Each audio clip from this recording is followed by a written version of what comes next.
absolument. Moi, je pense que j'apprécie vraiment très positivement action bi nga xam ne les trois premiers mois. D'ailleurs dama koy wax souvent c'est juste les 3 premiers mois, c'est peut-être juste un 5% d'une action. Donc gaaw na pour nit juger. C'est vrai. Mais voilà, je pense que les premières actions je les apprécie positivement pour la simple raison que ce qui nous lie avec cette coalition, effectivement, c'est ce projet-là. Xam nga, pour rappeler un peu l'histoire, le crédit était de Yewwi Askan Wi. D'abord le crédit bi ñu ko defee en 2017 ba léegi am na sa légitimité administrative par sa reconnaissance au niveau du ministère de l'Intérieur, mais am na aussi sa légitimité politique parce qu'on est représenté énormément dans beaucoup de conseillers municipaux, de conseils départementaux. On a participé aussi à toutes les élections de 2017 à 2024. ci bannière Yewwi ngeen demoon ci élection yi passé. Voilà, à local et législatif, c'était sous la bannière de Yewwi. Évidemment, c'est là qu'on a eu proximité avec le PASTEF. Et depuis longtemps, d'ailleurs, notre compagnonnage date de longtemps. C'est depuis IED, Initiative pour des élections démocratiques. Après, il y a eu le Front de résistance nationale. Après, il y a eu Yewwi Askan Wi.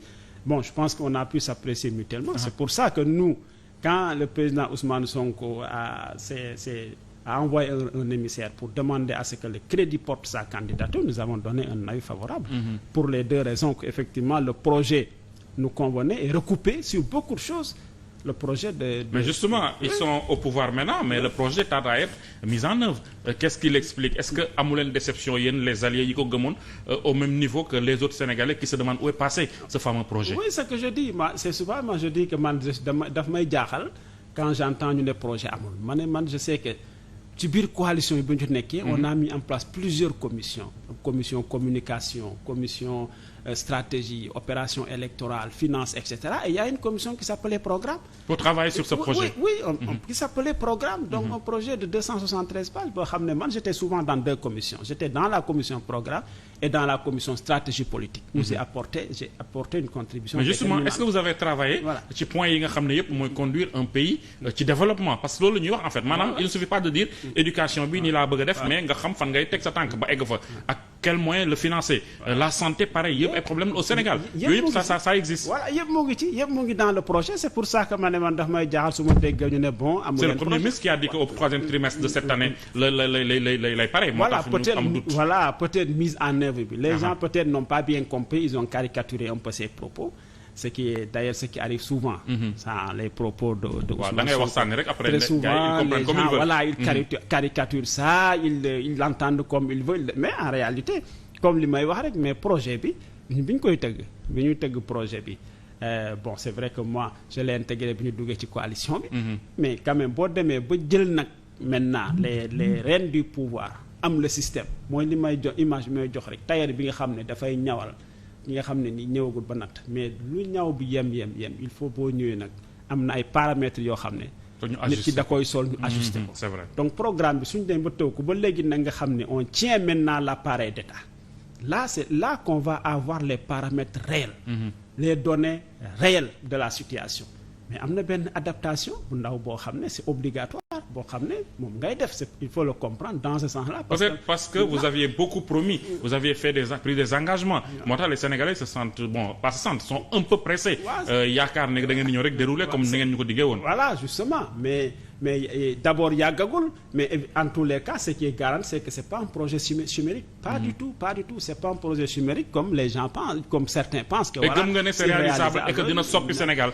Positivement absolument déjà ñu ngi ci tànk yi. parce que justement lan ngeen defagum comme résultat tànk yi nga may wax ni ñun gisaguñ dara. mais si parce que xam nga mesure mesure xam nga ñaar la dama leen wax toujours ne mesure dafa am boo xam ne conjoncturel am structurel.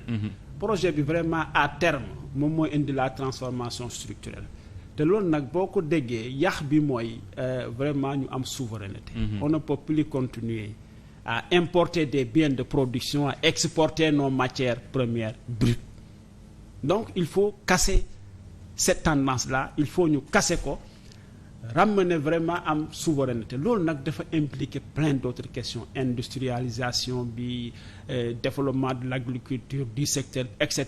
Mais en tout cas la finalité mooy on ne peut plus importer des biens de consommation dafa war a jeex. mais sûrement projet bi fixé wu na benn objectif ak benn date. vous donnez combien de temps pour arriver à ça parce que moyen long terme aussi bu ñu koy dégg mën na jëm ba 2030 wala 2050. en tout cas fii ak 5 ans.